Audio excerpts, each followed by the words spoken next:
Hello fighters and welcome back to the channel. तो आज से हम शुरू कर रहे हैं अपना कुछ प्रीलिम्स ओरिएंटेड कुछ सिलेबस होगा हमारा। जो डेली करंट अफेयर्स हैं हम उनको इंक्लूड करेंगे। तो आई थिंक मैं इसको नाम दूंगी प्रीलिम्स कैप्सूल। तो इसका मतलब इस प्लेलिस्ट का नाम होगा प्रीलिम्स कैप्सूल। तो चलिए आज की जो डिस्कशन है वो शुरू करते हैं। तो आज डेट है 5 नवंबर 2020। तो उसमें जो पहला टॉपिक है वो है लुहरी हाइड्रो पावर प्रोजेक्ट। जो है ये भी पावर प्रोजेक्ट को जो क्या है अप्रूवमेंट मिल चुकी है बाय CCEA के द्वारा। और ये जो है सतलज रिवर पे बनाया जा रहा है HP मतलब हिमाचल प्रदेश में। और ये इसका कौन से मॉडल बनाया जा रहा है? तो मॉडल इसका है build own operate maintain model पे बनाया जा रहा है। उसको सपोर्ट किया जाएगा सेंटर और स्टेट दोनों के ही द्वारा। नेक्स्ट है पॉइंट इंटरपोल ने क्या किया अभी दो ऐसे सिक्योर और फ्लेक्सिबल सर्विसेज जो है उनको लेके आया है, जिससे कि होगा क्या, एक जो साइबर क्राइम से रिलेटेड जो भी कम्युनिकेशंस होते हैं जिसमें होते हैं उनको बहुत ही ईजिली किया जा सकेगा। और जो भी लॉ मतलब और ये कम्युनिकेशन करने के बीच होता है, ये कम्युनिकेशन होता है एक पर्टिकुलर जो लॉ इन्फोर्समेंट एजेंसी होती है वो, और दूसरी होती है जो स्टेक होल्डर्स है वो। इससे होगा क्या, कम्युनिकेशन करने में ईजी होगी तो लॉज ईजिली बनेंगे और चीज़ों का रिडक्शन भी ईजी होगा साइबर क्राइम से रिलेटेड। जो लॉ इन्फोर्समेंट ऑफिसर है और जो मेंबर है इंटरपोल नेशनल सेंटर ब्यूरो के वो इनवाइटेड होंगे, जिसमें होगा क्या, वो अपनी नॉलेज को एक दूसरे एक्सचेंज कर सके, जिसका नाम दिया गया है नॉलेज एक्सचेंज वर्कशॉप। जो CBI है हमारे इंडिया में वो एक नोडल एजेंसी है इंटरपोल के लिए। अब थोड़ा हम इंटरपोल के बारे में जान लेते हैं। तो जो इंटरपोल है उसमें 194 मेंबर्स हैं और एक इंटर गवर्नमेंटल ऑर्गेनाइजेशन है। इसका हेडक्वार्टर की अगर हम बात करें तो ये लियोन फ्रांस में है। 1923 में इसे फॉर्म किया गया था और जब ये फॉर्म की गई थी तो इसका नाम था इंटरनेशनल क्रिमिनल पुलिस कमीशन, लेकिन इसको 1956 में इंटरपोल के नाम से जाने लगा।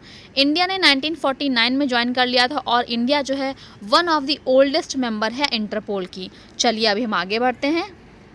तो आगे जो हमारे पास टॉपिक है ये राफेल जेट के बारे में है। जो सेकेंड बैच है 3 राफेल फाइटर जेट्स का, वो इंडियन एयरफोर्स के पास पहुंच जा चुका है। ये जो है सपोर्ट किया गया था इसकी जो जर्नी सपोर्ट की गई थी बाय ये क्या आ गया, हाँ जी, बाय फ्रेंच एयरफोर्स और मिड एयर रिफ्यूलिंग एयरक्राफ्ट के द्वारा। इसका क्या हुआ, सितंबर में जो फर्स्ट बैच था इसमें 5 राफेल और 36 जेट के 5 राफेल जो है वो कॉन्ट्रैक्ट किए गए थे फ्रांस से कि हमें चाहिए, मतलब इंडिया को चाहिए। नेक्स्ट पॉइंट है JNK डिस्ट्रिक्ट काउंसिल पोल्स के बारे में। ऐसा पहली बार हो रहा है कि JNK जो कि अभी अलग अलग हो चुका है और उनकी अलग अलग चीज़ें अब निकल के सामने आ रही है, उनका इलेक्शन जो है वो काउंसिल पोल जो डाली जाएगी। इसके तहत क्या किया जाएगा, 3rd ईयर जो है लाया जाएगा, सेटअप किया जाएगा अंडर पंचायती राज। ऐसा पहली बार हो रहा है जब वेस्ट पाकिस्तानी रिफ्यूज़ी जो हैं वो भी अपना जो उनका राइट टू वोट है उसको एक्सरसाइज करेंगे, पहली बार हो रहा है। नेक्स्ट है RTI एंड हिंदी। इसमें कुछ डिबेट चल रही है, देखते हैं डिबेट क्या है। जो एडवोकेट हैं S कुमार देवन जो है उन्होंने एक सबमिट की थी RTI, किसके तहत, पब्लिक इन्फॉर्मेशन ऑफिसर को फाइल की थी और उन्होंने डिटेल मांगी थी कि जो भी फंड्स एलोकेट कर रहा है सेंटर 2014-15 से लेकर 2020 और 21 के बीच के, इनकी डिटेल्स उन्हें चाहिए थी। और डिटेल्स किस लिए चाहिए थी कि उन्होंने आयुष में जो आयुष का आपका इनिशिएटिव उसमें कितने उसको प्रमोट करने के लिए कितना कितना फंड दिया है, ठीक है जी। अब RTI के अंदर क्या होता है, जो PIOs होते हैं, ठीक है जी, उनके पास ये ऑब्लिगेशन होता है कि वो चाहें तो जो भी उनके पास आई है RTI उसका वो रिप्लाई कर सकें, और अगर उनको लगता है नहीं तो वो उसे आगे जो है ट्रांसफ़र भी कर सकते हैं, जिस मिनिस्ट्री से या फिर जिस डिपार्टमेंट से वो रिलेटेड है उनको भी आगे फॉरवर्ड कर सकते हैं। हालांकि जो रिक्वेस्ट आई है, जो RTI फाइल हुई है, ये इसमें साफ साफ दिख रहा है कि किसी साउथ से आई है और बेसिकली तमिलनाडु की लैंग्वेज है, मतलब तमिलनाडु की लैंग्वेज में लिखा गया है। लेकिन अब यहाँ पे बात ये आ रही है कि हम इसका जो रिप्लाई करें वो हिंदी में करें कि तमिल लैंग्वेज में करें कि इंग्लिश में करें। तो बेसिकली मैटर वही निकल के वापस से आ गया कि जो एक लैंग्वेज है, लैंग्वेज जो है कम्युनिकेशन का बैरियर बनती जा रही है, जिसको बहुत ही ज़्यादा क्रिटिसाइज़ भी किया जाता है। अक्सर अभी आपने सुना होगा कि कुछ टाइम पहले जो है आ गया था ऐसा कि जो है कोर्ट्स में कहा गया, हरियाणा शायद, आई थिंक हरियाणा ही था, I am not sure but I think Haryana ही था।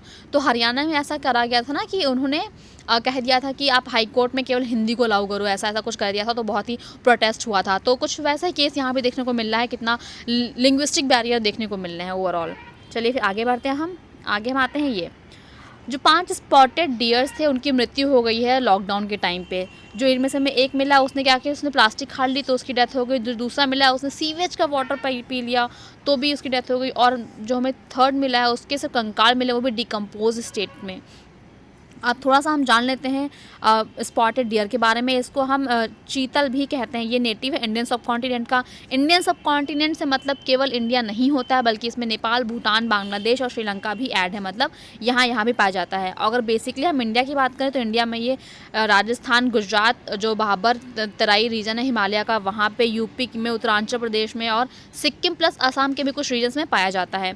इसकी अगर कंजर्वेशन स्टेटस की बात करें तो IUCN में लीस्ट कंसर्न की कैटेगरी में आता है। इसको आप देख लीजिए, कुछ इस तरह से दिखता है ये आपका चीतल या फिर स्पॉटेड डियर। आगे बढ़ते हैं अब हम नेक्स्ट है, थोड़ा सा जूम कर लेते हैं, इजी रहेगा। चलिए अब नेक्स्ट है removing space junk using AI। जो स्पेस में इतना सारा जंक डाला गया हुआ है उसको AI की हेल्प से हमें उसको ख़त्म करना है। जो यूरोपियन स्पेस एजेंसी है उसने एक मिशन सेट करा है कि जो वहाँ पे वेस्पा है। वेस्पा क्या है, एक तरह से वेस्पा जो है यूरोपियन ईस्ट एजेंसी का ये एक वेगर रॉकेट था, एक पार्ट था जिसको अभी ख़त्म करना है, इसको अभी जलाना है। टीम प्लान कर रही, क्या करेगी, एक रोबोटिक आर्म लेगी, वो भी किसका, जो रॉकेट कैप्चर किया उन्होंने वेस्पा के ग्रुप से, उसी से एक रोबोटिक आर्म बनाएगी जिससे क्या चीज़ें कैप्चर करने में ईजी होगा, ग्रैब कर लेगी और फिर उसको बर्न कर दिया जाएगा। नेक्स्ट है पातरानी आप जैसे बोलो तो है क्या, ये वेस्ट बंगाल कॉरपोरेशन जो क्या है एक स्पेशल ट्रैम बनाया है पाटरानी।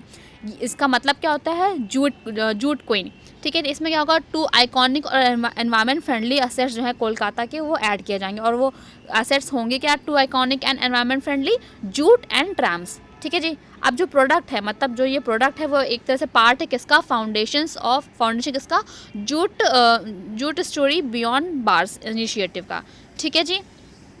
और साथ ही साथ ये भी कहा गया है कि इसके साथ साथ मतलब पाटरानी में हुआ गया कुछ अपने व्हीकल में ही कमेंट्री करते हो जाएंगे जो भी कर्नाटका का हेरिटेज कल्चर है उसके बारे में।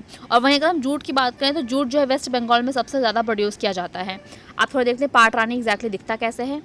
तो ये रहा हमारे पास पाटरानी, तो ये हमारे पास पाटरानी आप देख सकते हो ऐसे कुछ है। अब आगे बढ़ते हैं, द लास्ट टॉपिक हमारे पास स्वच्छ भारत मिशन के बारे में बात करी गई है। इसमें कुछ खास ऐसे है नहीं, बट हाँ अगर आप किसी ऐसे की शुरुआत कर रहे हो या इवन GS में कैसे बिहेवियर को चेंज किया जा सकता है तो इसका अच्छा एग्जाम्पल आप यहाँ पे दे सकते हो। हुआ कि दरअसल 2 यंग ट्रैवलर्स थे जिन्होंने पिज़्ज़ा खाया और पिज़्ज़ा खाने के बाद जिसको बॉक्स था ऐसे किसी रोड पर जो है डंप कर दिया।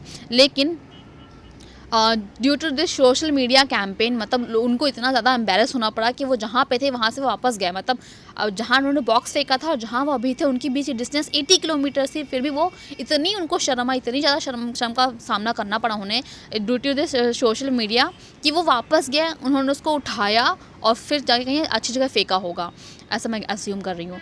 तो ये होता है कि कैसे आप सोशल मीडिया को या फिर जो भी आपके पास टेक्नोलॉजी है उसे आप कैसे राइट वे में यूज़ कर सकते हैं। तो जी आज की डिस्कशन हमारे पास इतनी ही थी। आई होप आपको ये पसंद आ रहा होगा। अगर आपको पसंद आ रहा है तो प्लीज़ वीडियो को लाइक कर दीजिए, सब्सक्राइब कर दीजिए और बेल आइकन को भी प्रेस कर दीजिए, क्योंकि मैं आपके लिए एयरटेल का वीडियो ना सुबह 5 बजे ले आती हूँ। तो 5 बजे से लेकर 7 बजे तक आपके पास दोनों एयरटेल के वीडियोस मैं ट्राई करूँगी एज सुन एज पॉसिबल दे दूँ। देखो 5 बजे वाला तो फिक्स है, 5 साढ़े 5 के बीच में तो मिल ही जाएगा, लेकिन जो दूसरा वीडियो होता है ना उसमें थोड़ा सा लेट हो जाता है। तो मैं ट्राई करूँगी उसको भी मैं ना करीब 7 से 8 के बीच में उसको भी अपलोड कर दूँ जितनी जल्दी मेरे से हो सकेगा। इसके अलावा आपको मेंस का आंसर मिल जाएगा, इसमें आपको जो स्टैटिक पोर्शन है वो मिल जाएगा, प्लस सोशियोलॉजी का ऑप्शनल चीज़ें है मैंने वो भी स्टार्ट कर दिया है। प्रेजेंटली अभी हमारे पास केवल और केवल इग्नू का स्टडी मटेरियल चल रहा है। तो अगर आप इंटरेस्टेड हैं और आप आगे जानना चाहते हैं तो प्लीज़ चैनल को सब्सक्राइब कर दीजिए। और तब तक के लिए बाय बाय, फिर मिलेंगे आपसे नेक्स्ट वीडियो में।